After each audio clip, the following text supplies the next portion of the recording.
parachute. These are square in design. It's basically a soft aircraft wing. It's open in the front, sewn shut in the rear. To steer these parachutes, they have two toggles, one on each side. Pull the left one, you go left. Pull the right one, you go right. Pull them both down at the same time. That's how we perform our Skyhawks landings. Great demonstration of that right now. It's like the way the Wright brothers used to fly. Warp of the wing, basically. Very cool.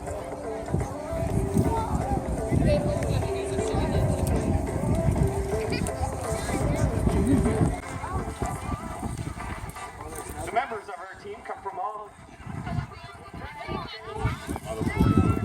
One of our Skyhawks has just deployed a 450 square foot American flag.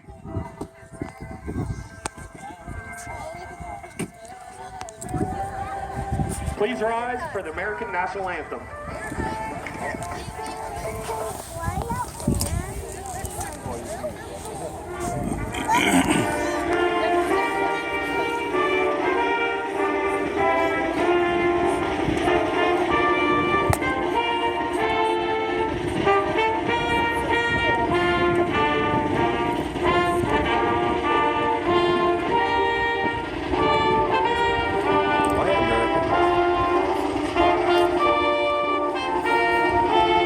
Just asking.